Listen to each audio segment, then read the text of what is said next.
আবু তালিবকে আল্লাহর নবী বলেছেন, চাচা আপনি একবারের জন্য কালেমা পড়েন। আবু তালিব বলে, না মুহাম্মদ, আমি কালেমা পড়ব না।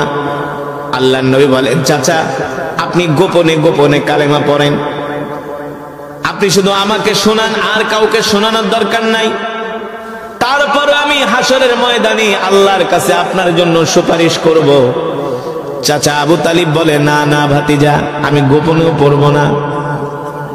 চাচা আবু তালিব যখন ইন্তেকাল করবে, মরে যাবে, মরার পূর্ব মুহূর্তে আল্লাহর নবী বলে, চাচা আপনি ইশারায় কালেমা পড়েন, শুধু আঙ্গুলটা আসমানের দিকে উঠান যে এক আল্লাহ। ঠিক কিনা বলেন?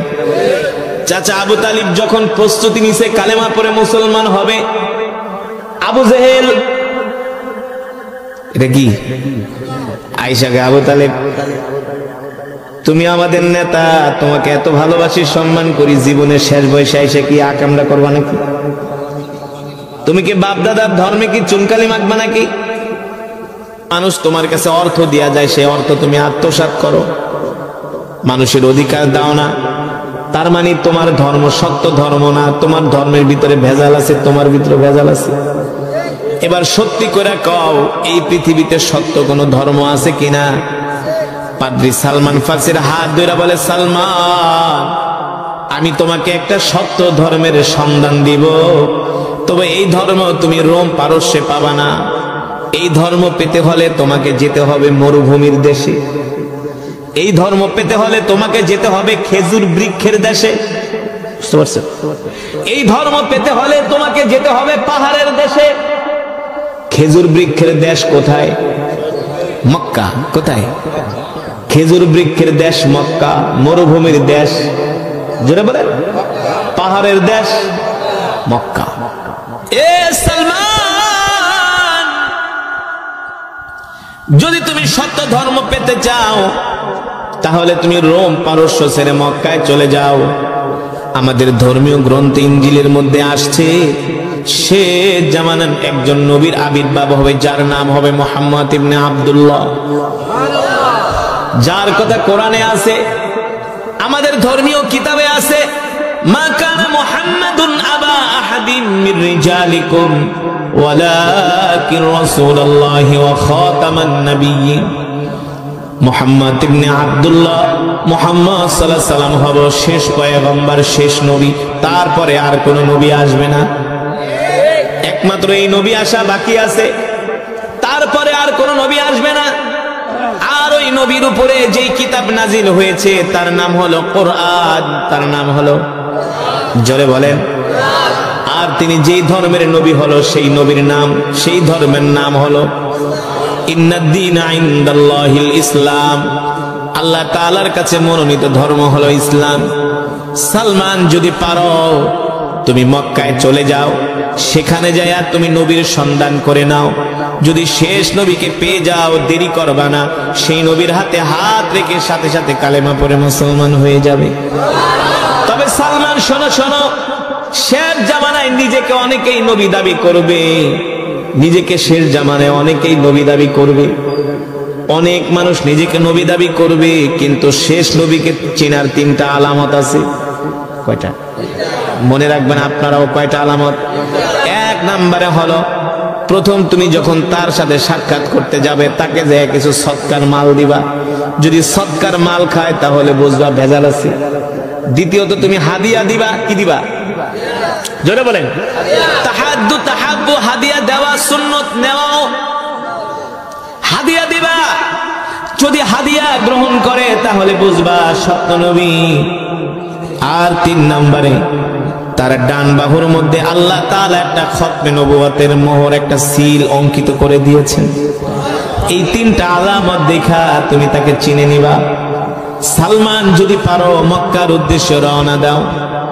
এই কথা শোনার পরে সালমান ফার্সি দৌড়ায় বাড়িতে আসলেন, তার মাকে ডাকলেন, বাবাকে ডাকলেন, ও যুবক ভালো করে শোনো রে বন্ধু, রাসূলের সাহাবীরা দিন পাওয়ার জন্য, ইসলাম পাওয়ার জন্য, আল্লাহর নবীকে পাওয়ার জন্য নিজের মাতৃভূমি ত্যাগ করেছেন, নিজের মা বাবা ত্যাগ করেছেন, পরিবার পরিজন ত্যাগ করেছেন, আয়েশি জিন্দিগি, আরামের জিন্দিগি, বিলাসী জিন্দিগি ত্যাগ করেছেন, কিন্তু ইসলাম ছাড়ে নাই।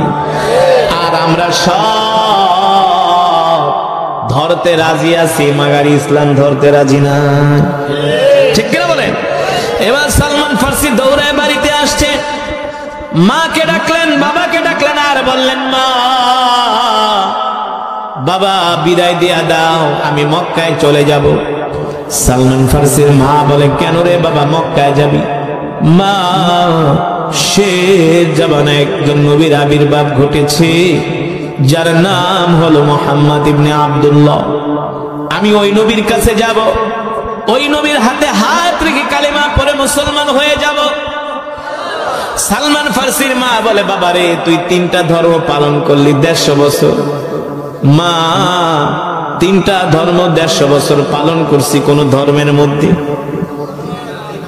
শান্তি পাই নাই, মজা পাই নাই। মা, বিদায় দিয়া দাও, মক্কায় চলে যাব।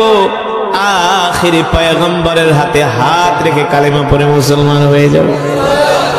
সালমান ফার্সির মা বলে, বাবা রে, আমি তোর জন্মদাতি মা।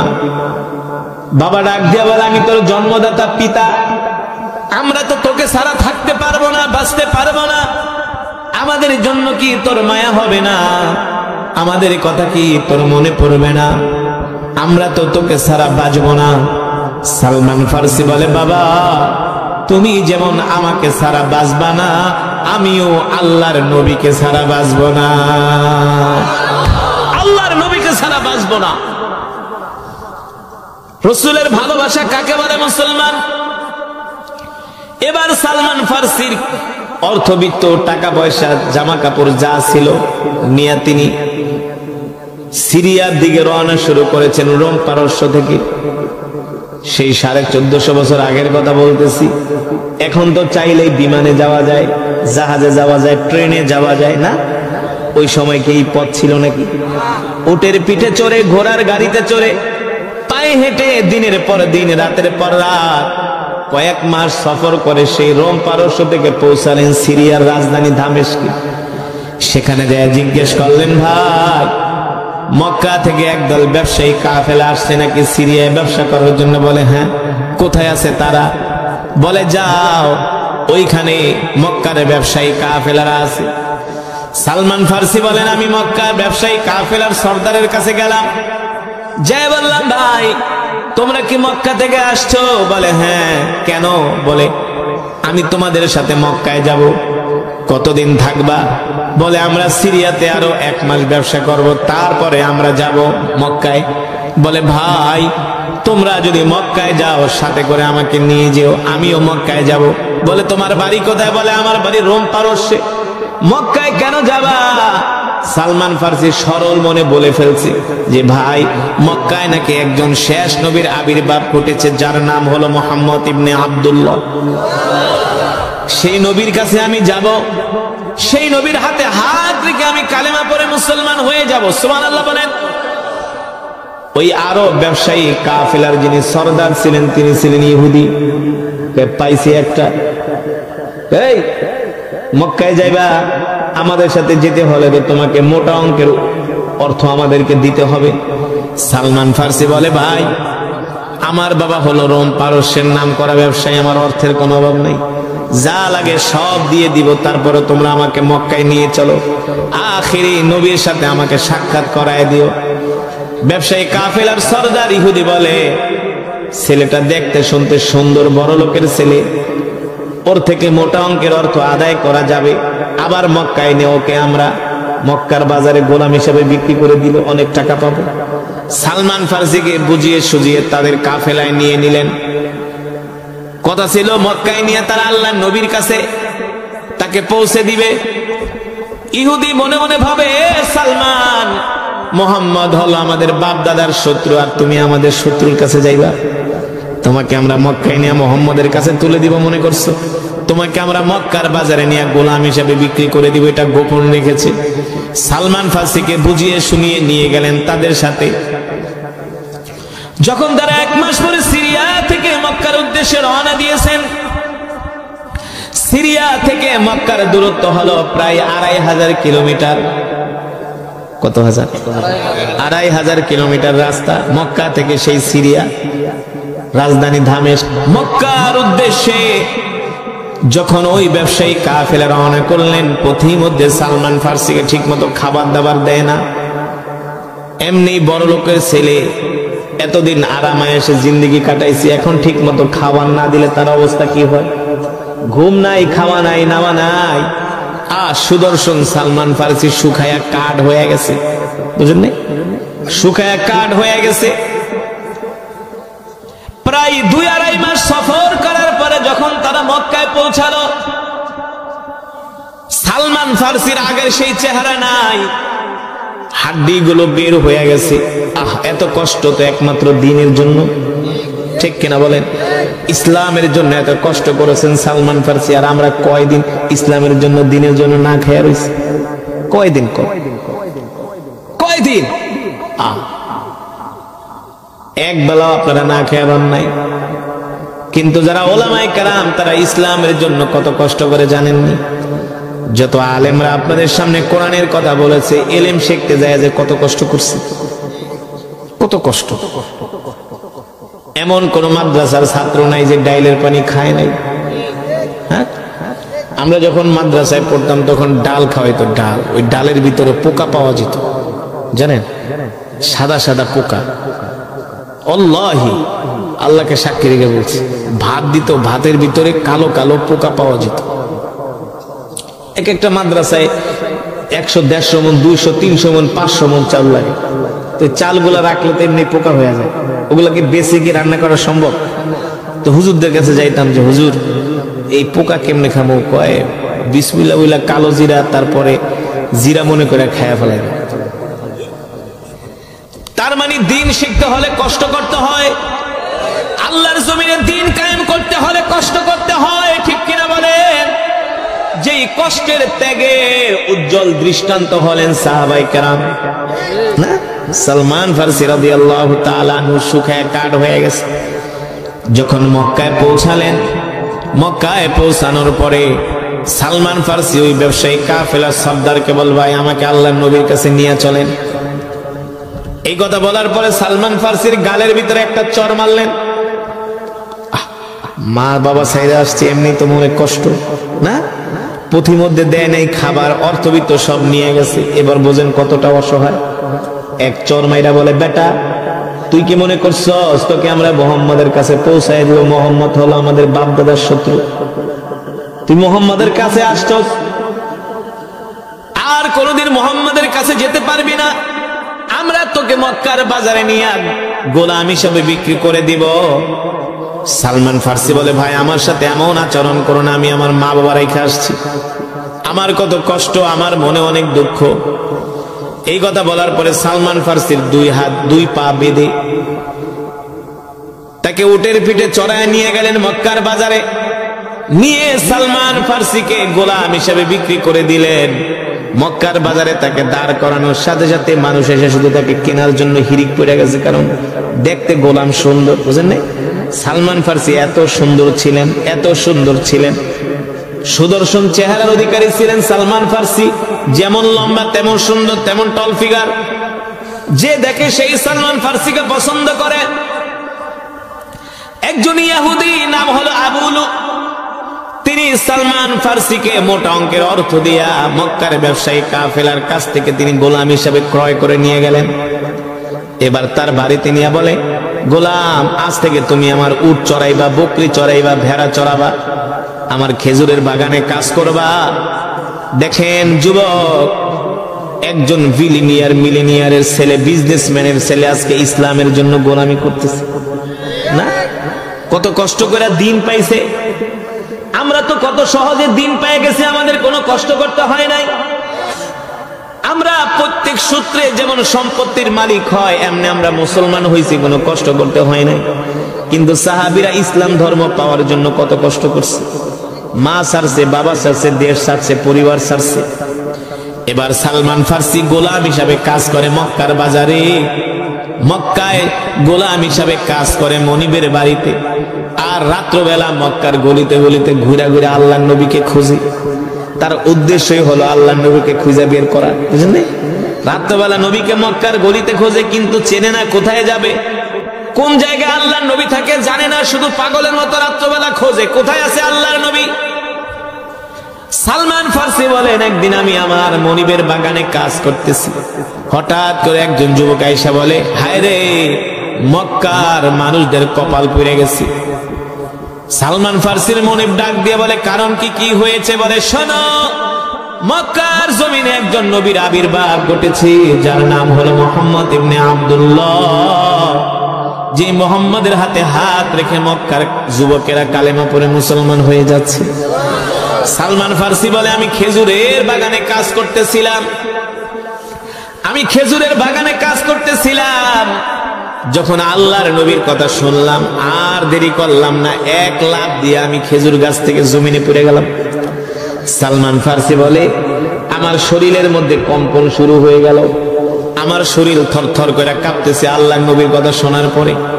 সালমান ফার্সি বলে, আমি জমিনে পড়া ওই যুবকের হাত ধরে বললাম, আইনা মুহাম্মদ ইবনে আব্দুল্লাহ, বলো বলো মুহাম্মদ ইবনে আব্দুল্লাহ আখেরি পয়গম্বর কোথায় আছে? এই কথা বলার পরে যুবক সালমান ফার্সির গালের ভিতরে একটা চর মেরা বলে, বেটা, তুই হলি গোলাম, তুই আব্দুল্লাহ মুহাম্মদ ইবনে আব্দুল্লাহকে দিয়ে কি করবি? বলে, ভাই, চর একটা মারছো, আরো 10টা মারো, কোনো অসুবিধা নাই, তারপরে বলো আল্লাহর পয়গম্বর মুহাম্মদ সাল্লাল্লাহু আলাইহি সাল্লাম কোথায় আছে? আল্লাহু আকবার। সালমান ফার্সির মনিব ওই যুবককে ডাক দিয়ে বলে, বলো বলো, আমার গোলাম ভালো মানুষ, থাক, যুবক যেহেতু থাপ্পড় মেরেছো, এত কষ্ট করে আসছে, মা বাবা সাইরা সেই রোম পারস্য থেকে একটু বলে দাও না মুহাম্মদ কোথায় আছে। বলে, শোন যুবক, যদি মুহাম্মদকে পেতে চাও, ওই যে একটা পাহাড় আছে, নাম হলো জাবালে আবু কুবাইস, বাইতুল্লাহর পাশে একটা পাহাড়, ওই পাহাড়ের নিচে মুহাম্মদ বসে বসে তার সঙ্গী সাথীদেরকে কোরআন শোনায়, যাও যাও, ওখানে গেলে তুমি মুহাম্মদকে পাবা। সালমান ফার্সি বলে, আমি আর দেরি করলাম না, আমি কিছু আল্লাহর নবীর জন্য খেজুর নিয়ে আল্লাহ রসুলের কাছে গেলাম। সালমান ফার্সি বলে, আমি যেই দিন আল্লাহর নবীকে এক নজর দেখলাম, সেই দিন আল্লাহর নবীকে দেখার পরে আমার কলিজা ঠান্ডা হয়ে গেছে। আমি আল্লাহর নবীকে প্রথম দিন দেখাই, আমি মনে মনে ভাবি, আমার নবী সুন্দর নাকি চাঁদ সুন্দর? সালমান ফার্সি বলে, আমার নবী চাঁদের চেয়েও সুন্দর। বলে, আমি এত কষ্ট করে রোম পারস্য থেকে আসছি, আল্লাহর নবীকে এক নজর দেখার পরে আমি আমার সব কষ্ট ভুলে গেছি। এবার ওই যে পাদ্রী শিখাই দিয়েছে, সালমান শোনো, শেষ নবীকে চেনার 3টা আলামত আছে, মনে আছে নাকি? 1 নম্বরে তাকে সৎকার মাল দিবা। সালমান ফার্সি আল্লাহর নবীকে যায় বলে, এই মালগুলো আমি আপনার জন্য সৎকা এনেছি। আল্লাহর নবী বলে, সৎকা খাওয়া নবীদের জন্য হারাম, নবীরা কখনো সৎকা খায় না, ফিরাই দিছে। সালমান ফার্সি বলেন, আমি আবার 3য় দিন গেলাম আল্লাহর নবীর জন্য কিছু খেজুর নিয়ে, আমি যে বললাম, ওগো নবীজি, এই খেজুরগুলো আপনার জন্য হাদিয়া এনেছি। আল্লাহর নবী বলে, হাদিয়া আমার জন্য জায়েজ আছে, হাদিয়া আমার জন্য জায়েজ আছে, হাদিয়া দাও। সালমান ফার্সি বলে, আল্লাহর নবী মুস্কি হাসি দিয়া আমার এই খেজুর থেকে একটা খেজুর খেলেন আর সাহাবীদের মাঝে বিলায় দিলেন। সালমান ফার্সি বলে, আমি 2টা আলামত পেয়ে গেছি, সে যে আল্লাহর পয়গম্বর, আল্লাহর নবী। এখন আর একটা আলামত বাকি আছে, সে আলামত হলো আল্লাহ তাআলা আল্লাহর নবীর ডান বাহুতে একটা খতমে নবুয়তের সিল, একটা গোস্তের টুকরার ভিতরে আল্লাহ মোহরাঙ্কিত করে দিয়েছেন। সালমান ফার্সি বলেন, আমি আল্লাহর নবীর ওই সিল, ওই মোহরাঙ্কিত কিভাবে দেখব? আল্লাহর নবী তো জামা পরিধান করা। সালমান ফার্সি বলেন, আমি 1 দিন না 2 দিন না 3 দিন পর্যন্ত আল্লাহর নবীর সাথে থাকলাম, ডানে যাই বামে যাই সামনে যাই পিছনে যাই, দেখি কোনোভাবে ওই মোহরে খতমে নবুয়তের মোহরাঙ্কিত সিলটা দেখা যায় কিনা। সালমান ফার্সি বলে, আমি কোনোভাবেই দেখতে পারলাম না। 4র্থ দিন আল্লাহর নবী একটা জানাজার নামাজ পড়ায়া সাহাবীদের জামাত নিয়ে আসতেছে, সাথে সাইয়েদেনা ওমর, সাইয়েদেনা আবু বকর, সাইয়েদেনা ওসমান, সাইয়েদেনা আলী রাদিয়াল্লাহু তাআলা সমস্ত সাহাবীরা আল্লাহর নবীর সাথে। আমি নবীজির পিছনে পিছনে হাঁটতেছি। আল্লাহ নবী আমাকে ডাক দিয়ে বলে, তাআলাউ ইয়া শাবাব, এই যুবক এদিকে আসো, তুমি কি আমাকে প্রমাণ করতে চাও আমি সত্য নবী কিনা? সালমান ফার্সি বলে, আমি যে আপনাকে প্রমাণ করতে চাই আপনি সত্য নবী কিনা এটা আপনি কিভাবে জানেন? আল্লাহ নবী বলে, আমি যদি না জানি তাহলে নবী হলাম কিভাবে? ওমা ইয়ানতিকু আনিল হাওয়া ইন হুয়া ইল্লা ওয়াহয়ু ইউহা। আল্লাহ নবী বলে, আমি গায়েব জানি না, আল্লাহ আমাকে ওহির মাধ্যমে জানায় দেয়। আল্লাহ তাআলা জিব্রাইলকে পাঠিয়ে দিয়েছে, জিব্রাইল যাও যাও, ওই যে আমার হাবিবের পিছনে একটা যুবক ঘুরোঘুরি করতেছে, আমার হাবিবকে বলো তার জামা মোবারক খুলে তাকে খতমে নবুয়তের সিল, মোহরাঙ্কিত সিলটা দেখায় দিতে। আল্লাহ নবী সালমান ফার্সিকে ডাক দিয়া বলে, আসো দেখো আমি যে সত্য নবী এটা প্রমাণ দেখা যাও, আমি যে শেষ নবী, আমার পরে আর কোন নবী আসবে না। আল্লাহ তাআলা আমাকে শেষ নবী করে মক্কার জমিনে পাঠাইছে, সুবহানাল্লাহ বলেন। এবার সালমান ফার্সি আল্লাহর নবীর ওই মোহরাঙ্কিত খতমে নবুয়তের সিল দেখা সালমান ফার্সি আল্লাহর নবীর হাতের মধ্যে একটা চুমা দিলেন, দিয়া বললেন, ওগো নবীজি আপনি তো আমার পরিচয় জানেন না। আল্লাহ নবী বললে, কোত্থেকে আসছো? বলে, আমি কোন মক্কার মানুষ না, মদিনার মানুষ না, আমি হলাম রোম পারস্যের মানুষ। তো রোম পারস্য থেকে তুমি মক্কায় আসছো কিভাবে? বলে, আমি আমাদের ধর্মগুরু পাদ্রীর কাছে শুনেছি শেষ জামানায় একজন নবীর আবির্ভাব হবে যার নাম হবে মুহাম্মদ ইবনে আব্দুল্লাহ।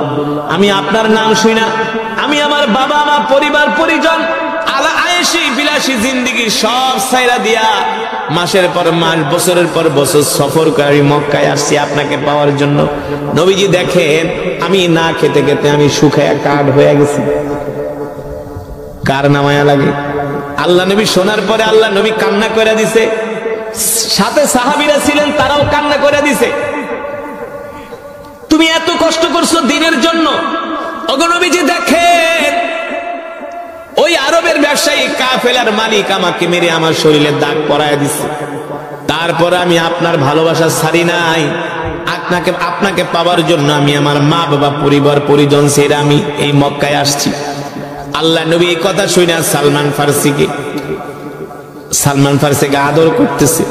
সালমান ফার্সি বলে, ওগো নবীজি আপনি আর দেরি করবেন না, আপনি এখনই আমাকে কালেমা পড়ায় মুসলমান বানায় দেন। জোরে বলেন সুবহানাল্লাহ। আল্লাহ রাব্বুল আলামিনের পয়গম্বর হাবিবে কিবরিয়া ইমামুল আম্বিয়া সাইয়্যিদুল মুরসালিন খাতামুন নবীন সালমান ফার্সিকে কালেমা পড়িয়ে মুসলমান বানিয়ে দিলেন। সালমান ফার্সি রাদিয়াল্লাহু তাআলা আনহু মুসলমান হয়ে গেলেন। এবার ওই মনিবের বাড়িতে যায় কাজ করে, সারাদিন কাজ করে আর রাত্রেবেলা এসে আল্লাহ রাসূলের দরবারে থাকে, বুঝলেন? একদিন সালমান ফার্সি ডাক দিয়া বলে, নবীজি আমি তো আপনাকে পাওয়ার জন্যই সেই মা বাবা ছাইরা এই মক্কায় আসছি, আপনি আমাকে আপনার কাছে নিয়ে আনেন। বলে, তোমার কাছে আমি নিতে হলে তো আনতে হবে। আল্লাহ নবী বলে, ঠিক আছে যাও, তোমাকে মুক্ত করার জন্য যত অর্থ দরকার সব আমি ব্যবস্থা করব, ইহুদিকে বলো কি শর্তে তোমাকে মুক্তি দিবে। সালমান ফার্সি দৌড়ায় ইহুদিকে বলে, আমাকে মুক্তি দিয়া দাও, আমার নবী আমাকে মুক্ত করে নিয়ে নিবে। সালমান ফার্সি বলেন, ও ইহুদি কিসের বিনিময়ে আমাকে মুক্ত করবা? ইহুদি টাল বাহানা করে, একদিন এক এক কথা বলে, মানে ইহুদি জানে সালমান ফার্সির মতো এত ভালো গোলাম সে কোনোদিন, এত আমানতদারি, এত সৎ, এত ন্যায়পরায়ণ, এত ভালো মানুষ কোনোদিন সে পাবে না। সালমান ফার্সিকে ছাড়তে চায় না, একদিন এক এক কথা বলে, এত হাজার দিনারের বিনিময়ে তোমাকে ছাড়বো দিরহাম দিলে। সেই দিরহাম নিয়ে সালমান ফার্সি যায় কিন্তু মুক্ত করে না। এবার ইহুদি বলে, এমন একটা কৌশল আমি আঁকবো যে কৌশল গ্রহণ করলে কোনোদিন মোহাম্মদ তার সাহাবীকে আমার কাছ থেকে নিতে পারবে না। এবার ইহুদি ডাক দিয়ে বলে, সালমান তুমি তোমার নবীকে যায় বলবা আমি 600 খেজুরের বিচি দিব, ওই বিচি দিয়ে যদি গাছ লাগাইতে পারে, ওই বিচি মাটির ভিতরে পোতার পরে যদি গাছ হয়, লাগানোর পরে 600 গাছ হলে, খেজুরের গাছ হলে, তার বিনিময়ে আমি তোমাকে মুক্ত করে দেব। কয়শো? 600 খেজুরের বিচি। তোমার নবী মুহাম্মদ ওই 600 বিচি মাটিতে লাগাবে, পুঁতবে, পোতার পরে যদি গাছ হয় তোমাকে মুক্ত করে দিব। এবার সালমান ফার্সি দৌড়ে আল্লাহ রসুলের কাছে আসছে, নবীজি ইহুদি বলছে 600 খেজুরের বিচি লাগানোর পরে যদি গাছ হয় সাথে সাথে হতে হবে। কি সাথে সাথে হতে হবে, পরে হইলে চলবে না। কত বড় শয়তান, চিন্তা করছেন? সাথে সাথে, এটা কি সম্ভব? মানুষের পক্ষে সম্ভব? কার পক্ষে সম্ভব? জোরে বলেন, আল্লাহ তাআলার পক্ষে। সাথে সাথে হতে হবে খেজুরের বিচি থেকে গাছ। আল্লাহর নবী বলে, ঠিক আছে সালমান, যাও যাও ইহুদিকে বলবা 600 বিচি রেডি রাখতে, আমরা অমুক দিন সাহাবীদের জামাত নিয়ে যাব, সাহাবীরা গর্ত করবে আর আমি আমার হাত দিয়া খেজুরের বিচি মাটিতে পুঁতবো, লাগাবো, গাছ উঠবে, তোমাকে মুক্ত করে নিয়ে আসবো। সালমান ফারসি ইহুদির গায়ে, ইহুদি খেজুরের দানা কিন্তু রেডি রাখো, বিচি রেডি রাখো, আল্লাহর নবী কিন্তু আসবে। ইহুদি মনে মনে কয়, খেজুরের বিচি লাগাইলে তো গাছ হবে, এতে কোনো সন্দেহ নাই, কারণ মুহাম্মদ আল্লাহর পয়গম্বর, মুহাম্মদ আল্লাহর নবী, কোনো সন্দেহ নাই। তাহলে কি করা যায়? কি করা যায়? মুহাম্মদকে তো চিনি, মুহাম্মদকে তো চিনি, কারণ ইহুদিরা তো জানে আল্লাহর নবীর সম্বন্ধে, যে নবীজির থুতুর বরকতে লবণাক্ত পানি মিষ্টি হয়ে যায়। বুঝেন নাই? সাহাবীরা যুদ্ধ করার জন্য বদরের প্রান্তরে গেছে, তাবু গাড়ছে। এখন যুদ্ধ করতে হলে তো পানির প্রয়োজন না, পানি খেতে হবে না? একটা তাবুর কাছে একটা কূপ আছে, সাহাবীরা কূপ পেয়ে খুব খুশি হয়ে গেছে, যে একটা পানির কূপ আমরা পেয়েছি, আমাদের জন্য খুব ভালো হবে। তো সাহাবীরা ওই কূপের পানি যখন মুখে নিছে, এত তিতা, মুখে নেওয়া যায়। আয়েশা বললেন, নবীজি একটা পানির কূপ পেয়েছি, কিন্তু পানি হচ্ছে লবণাক্ত, তিতা, আল্লাহ নবীকে আমাকে নিয়ে চলো। আল্লাহ রাসূল ওই কূপের কাছে গিয়েছেন, বদরের প্রান্তরে, বদরের মাঠে। আল্লাহ নবী তার মুখ থেকে একটু লালা পানিতে দেওয়ার সাথে সাথে সেই পানি মিষ্টি হয়ে গেছে। সেই কূপই নাই, নাই, কিয়ামত পর্যন্ত এখনো বদরের প্রান্তরে আছে। হাজী সাহেবরা গেলে শুধু পানি নিয়ে আসে। সেই পানি আমিও খেয়েছি, আপনারা অনেকেই খেয়েছে যারা বদরে গেছেন। এটা আল্লাহ রাসূলের বরকত, ঠিক কিনা বলেন? কেন বরকত? আল্লাহ তাআলা নিজেই বলছেন, ওয়া মা আরসালনাকা ইল্লা রাহমাতাল লিল আলামিন। আল্লাহ তাআলা বলেন, হাবিব আমি আল্লাহ আপনাকে বরকত করে, রহমত করে দুনিয়াতে পাঠাইছি। ইহুদি মনে মনে ভাবে, মুহাম্মদ তোমার হাতে যদি খেজুরের বিচি দেই, এই খেজুরের বিচি লাগাইতে দেরি, গাছ উঠতে দেরি নেই, আমি ইহুদিও বিশ্বাস করি, কিন্তু তোমার সাহাবীকে তো আমি ছাড়তে চাই না, এত ভালো মানুষ আমি কোনোদিন। কিন্তু কিভাবে ওকে আটকায় রাখা যায়? ইহুদি কি করলেন? 600 খেজুরের বিচি আগুন দিয়া পোড়ায় ফেললেন। কি করছে? আগুন দিয়া বিচি পোড়াইল, ওই বিচি দিয়ে কোনোদিন গাছ হবে? হবে? 600 খেজুরের বিচি আগুন দিয়ে পুড়িয়ে ফেলেছেন, কয়লা হয়ে গেছে। বুঝলেন না? খালি একটু একটু বাকি আছে। মনে করেন একটা বিচির প্রায় 80% পুড়ে গেছে, 20% আছে। এইভাবে যদি খেজুরের বিচি পড়ে, ওই পোড়া বিচি দিয়ে কোনোদিন গাছ উঠবে? সালমান ফারসি রাদিয়াল্লাহু তাআলা আনহু বলে, আল্লাহর নবী বিশাল জামাত নিয়ে আসছে ইহুদির বাড়িতে। আল্লাহর নবী বিশাল জামাত নিয়ে আসছে ইহুদির বাড়িতে। আল্লাহ নবী আয়েশা বলে, সালমান যাও ইহুদিকে ডেকে নিয়ে আসো। ইহুদিকে ডেকে নিয়ে আসা হলো। আল্লাহ নবী বলে, ইহুদি 600 খেজুরের বিচি দাও। ইহুদি ভয়ে কথা কয় না। যদি বলি খেজুরের বিচি পোড়ায় ফেলাইছি, তাহলে তো সাথে ওমর আছে, এক থাপ্পড় মারবো যে ফাইজলামি জায়গা পাবো। হ্যাঁ, থর থর করে ইহুদি কাঁপতেছে। এবার সালমান ফারসি কে ইহুদি ডাক দিয়া কয়, সালমান এদিকে আসো, তুমি যায় তোমার নবীকে বলো আমি তো খেজুরের বিচি ভুলে পুড়িয়ে ফেলেছি। ভুলে পুড়িয়ে ফেলেছি, আসলে ভুলে পড়ছে, ইচ্ছা করে পড়েছে, ইচ্ছা করে পড়েছে।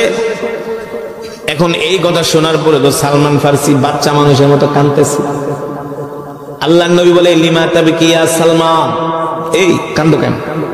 সালমান ফারসি বলে, ওগো আল্লাহর নবী, ইহুদি তো খেজুরের বিচি পুড়ে ফেলেছে, তার মানে পোড়া খেজুরের বিচি থেকে গাছ হবে না, আর আমি কোনোদিন মুক্ত হব না, আমাকে গোলাম হিসাবে থাকতে হবে। আল্লাহ নবী বলে, সালমান চিন্তা করো না, যাও যাও খেজুরের বিচিগুলো আমার কাছে নিয়ে আসো। জোরে বলেন আল্লাহু আকবার, আরে জোরে বলেন আল্লাহু আকবার। সালমান চিন্তা করো না, ওই পোড়া খেজুরের বিচিগুলো আমার কাছে নিয়ে আসো। এবার আল্লাহ নবীর কাছে যখন পোড়া খেজুরের বিচিগুলো আনতেছি, ইহুদি থরথর করে কাঁপে। আমি জানি মোহাম্মদ এই পোড়া খেজুরের বিচি লাগাইলো গাছ হবে তোমার হাতে, এটা আমি বিশ্বাস করি, কারণ তুমি নবী। তুমি কি? তুমি দুনিয়ার কোন সাধারণ মানুষ না, তুমি নবী। আমরা জানি কিন্তু মানি না, ঠিক কিনা বলে? ইহুদি এবার ভয়ে থরথর করে কাঁপতেছে। আল্লাহ নবী বলে, সাহাবীরা তোমরা গর্ত করো। সাহাবীরা গর্ত করতেছে। আল্লাহ নবী সাহাবীদেরকে বললেন, শোনো, তোমাদের কাজ হলো গর্ত করা, কিন্তু পিছনের দিকে তাকানো নিষেধ। শুধু গর্ত করে সামনের দিকে আগাবা, আর আমি খেজুরের বিচিগুলো মাটির ভিতরে পুঁতবো। যখন আমি তোমাদেরকে পিছনে তাকাইতে বলবো তখন শুধু তাকাবা, এছাড়া তাকানো যাবে না, নিষেধ। এবার সালমান ফার্সি আল্লাহ নবীর কাছে, আল্লাহ নবী বলে, তুমি আমার কাছে একটা একটা করে বিচি দাও। কি দরদি নবী ছিল, চিন্তা করছেন? কি দরদি নবী ছিল, কি ভালোবাসার নবী ছিল, কিভাবে ভালোবাসতেন। সালমান একটা একটা করে বিচি আমার কাছে দিবা। এবার সালমান ফার্সি একটা একটা করে বিচি আল্লাহ নবীর কাছে দেয়। যতটুকুন বিচি অংশ আছে পড়ে নাই, ওইটুকু আল্লাহ নবীর থুতু মোবারক দিয়া এইভাবে পরিষ্কার করে মাটির ভিতরে পড়তেছে। যখন 600 বিচি খেজুরের বিচি পড়া শেষ হয়ে এক প্রান্ত থেকে অপর প্রান্তে গেছে, অপর প্রান্তে যাওয়ার পরে আল্লাহ নবী বলে, সাহাবীরা, এই ইহুদি কই আছো, তাকায় দেখো তো কি অবস্থা। ইহুদি দেখেন প্রত্যেকটা বিচি থেকে একটা একটা করে গাছ উঠে গিয়েছে। জোরে বলেন সুবহানাল্লাহ। এক একটা বিচি থেকে খেজুরের গাছ উঠে গিয়েছে। 40 দিনের মধ্যে ওই খেজুরের গাছে খেজুর হয়েছে। সেই খেজুরের নাম হলো আজওয়া। আজওয়া খেজুর খেয়েছেন? কি কালার? কালো না, ওই ছাই কালার, পোড়া কালার। কি কালার? পোড়া কালার। আল্লাহ তাআলা বলে, দেখ এই কাফের মুশরিকরা, তোরা আমার হাবিবকে প্রমাণ করতে চেয়েছিলি আমার হাবিব পোড়া বিচি দিয়ে গাছ উঠায় দিতে পারে কিনা। আমার হাবিবের ক্ষমতা নাই, ক্ষমতা আমার। আমি আমার হাবিবের ইজ্জত রক্ষা করেছি। এই পোড়া গাছ থেকে কিয়ামত পর্যন্ত পোড়া পোড়া খেজুর হবে, কালো কালো খেজুর হবে, ঠিক কিনা বলেন? সেই খেজুর হলো আজওয়া খেজুর। মুসলমান, এবার 600 খেজুরের বিচি দিকে খেজুর হয়েছে।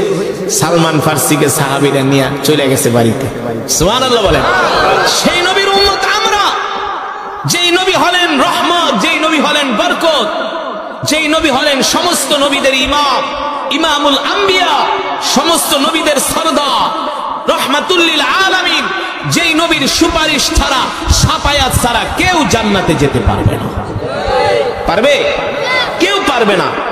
সমস্ত নবীরা বলবে ইয়া নাফসি, আর আমার নবী বলবেন ইয়া উম্মতি। বুখারীর বর্ণনায় আসছে, সেই নবী হাসরের ময়দানে সেজদা দিয়া উম্মতি উম্মতি বলে কান্না করবে। আল্লাহ তাআলা জিবরাইলকে পাঠাবে, জিবরাইল ইরফা রাসাক ইশফা তুশাফা। জিবরাইল এসে বলবে, ওগো আল্লাহর পয়গম্বর মুহাম্মদ সাল্লাল্লাহু আলাইহি সাল্লাম, ইরফা রাসাক ইয়া মুহাম্মদ, আপনি আপনার সেজদা উঠান, ইশফা তুশাফা। আপনি কান্না করেন কেন? আজকে কান্না করা আপনাকে মানায় না।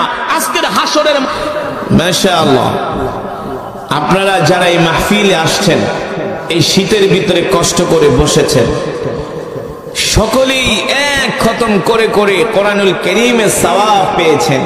কারণ আমি কোরআনুল কারীমের একটি অত্যন্ত দামি, আল্লাহ তাআলার কাছে পছন্দের একটা সূরা। সব সূরাই আল্লাহ তাআলার কাছে পছন্দের, কিন্তু সূরাতুল ইখলাসের মধ্যে আল্লাহ তাআলার সবচেয়ে বেশি প্রশংসা করা হয়েছে। এই কারণে তিরমিজির বর্ণনায় আসছে, আল্লাহর নবী বলেন, কেউ যদি সূরাতুল ইখলাস 3 বার তেলাওয়াত করে, সূরাতুল ইখলাস শরীফের উসিলায় যদি আল্লাহ তাআলার কাছে কোনো দোয়া করে, আল্লাহ তাআলা সেই দোয়াকে কবুল করে নেন। আর কেউ যদি এই সূরা একবার তেলাওয়াত করে, আল্লাহ তাআলা তার আমলনামায় 10 পারা কোরআনুল কারীমের সওয়াব দান করে। কেউ যদি 2 বার তেলাওয়াত করে, আল্লাহ তাআলা তার আমলনামায় 20 পারা কোরআনুল কারীমের সওয়াব দান করে। কেউ যদি এই সূরা 3 বার তেলাওয়াত করে, আল্লাহ তাআলা তার আমলনামায় পূর্ণ 1 খতম কোরআনুল কারীমের সওয়াব দান করে। তাহলে নিঃসন্দেহে আপনারা এক একজন এক এক খতম করে কোরআনুল কারীমের সওয়াব পেয়েছেন। খুশি নাকি বেজার? জোরে বলি আলহামদুলিল্লাহ। ইমানদার মুসলমান, আমাদের হায়াতের মালিক কে? আমাদের রিজকের মালিক কে? আমরা কার গোলাম? আমরা এক আল্লাহর গোলাম, ঠিক কিনা বলেন? আসমান কার? জমিন কার? কোরআনে আছে কি আছে না? আলা লাহুল খালক ওয়াল আমর তাবারাকাল্লাহু রাব্বুল আলামিন। আল্লাহ তাআলা বলেন, হাবিব, এই আসমানের মালিক আমি আল্লাহ, জমিনের মালিক আমি আল্লাহ, পৃথিবীর মালিক আমি আল্লাহ, সূর্যের মালিক আমি আল্লাহ, চন্দ্রের মালিক আমি আল্লাহ, সার্বভৌমত্বের মালিক আমি আল্লাহ। সুতরাং আপনার উপরে যে কোরআন নাজিল হয়েছে, আপনি কোরআনের কথা বলে যান। মক্কার কাফেরেরা কোরআনের দাওয়াত পছন্দ করে না, কোরআনের কথা তারা পছন্দ করে না, তাতে আমার রবের কিছু যায় আসে না, ঠিক কিনা বলেন?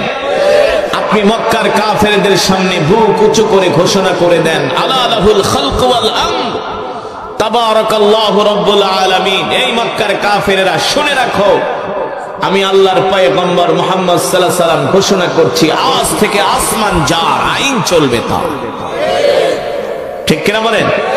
জমিন যার, বিধান চলবে তার। আমি আপনাদের সামনে যে কোরআন পড়লাম, এই কোরআনুল কারীম শুধু খতম করার জন্য নাজিল হয় নাই। এই কোরআন শুধু বাপ মরে যাবে 40 দিন পরে 40 মসজিদের ইমাম দাওয়াত দিয়ে 10 গরু জবাই করিয়ে জনমের মতো খিচুড়ি খাওয়াবে, এই কারণে কোরআন নাজিল হয় নাই। হ্যাঁ, এই কারণে কোরআন নাজিল হয়েছে। জোরে বলেন, আল কোরআন হুজ্জাতুল লাকা ওয়া আলাইকা। আল্লাহ রাসূল বলেন, এই কোরআন হাসরের ময়দানে কারো পক্ষে সাক্ষী দিবে, কারো পক্ষে। আবার আল্লাহ রাসূল বলেন, এই কোরআন কারো বিরুদ্ধে সাক্ষী দিবে। কোরআন যদি কারো বিরুদ্ধে সাক্ষী দেয়, জাহান্নামের আগুন থেকে ওর কি বাঁচতে পারবে? জোরে বলুন। তাহলে কোরআন কাদের বিরুদ্ধে আল্লাহর আদালতে সাক্ষী দিবে? যারা দুনিয়ার জমিনে আল্লাহর কোরআনকে ভালোবাসে নাই, কোরআনের মজমায় আসে নাই, কোরআনের কথা শুনে নাই, কোরআন অনুযায়ী তার জিন্দেগিকে পরিচালনা করে নাই, ঠিক কিনা বলেন? আর কাদের পক্ষে আল্লাহর কোরআন সাক্ষী দিবে?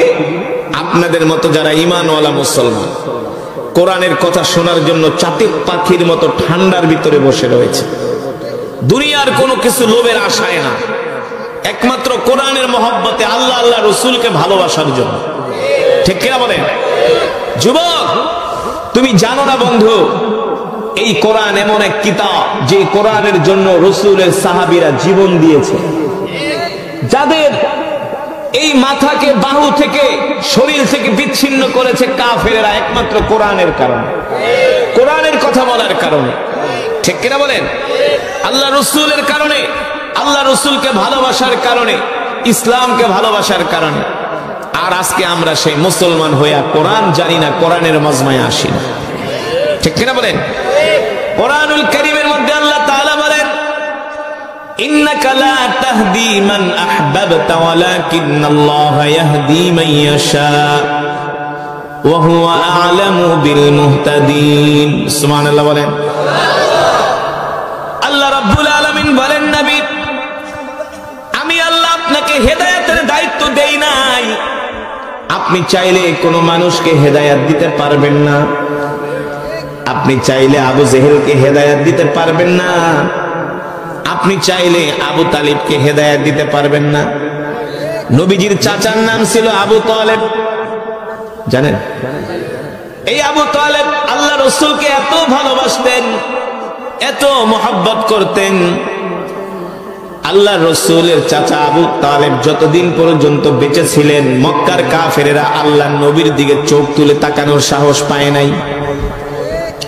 চাচা আবু তালিব ছিলেন আল্লাহ নবীর জন্য একটা শক্ত খুঁটি, বুঝতে পেরেছেন? চাচা আবু তালিব ছিলেন আল্লাহ নবীর জন্য একটা শক্ত খুঁটি। চাচা আবু তালিব যতদিন বেঁচে ছিলেন, মক্কার কাফেরেরা আল্লাহ নবীর আশেপাশে আসারও সাহস পায় নাই, জানে আবু তালেব সাইজ করে ফেলবে, ঠিক কিনা বলেন? আম্মুর রাজুল ইসিন ও আবি, চাচা বাপের মতো। আল্লাহ রাসূলের পিতা আব্দুল্লাহ,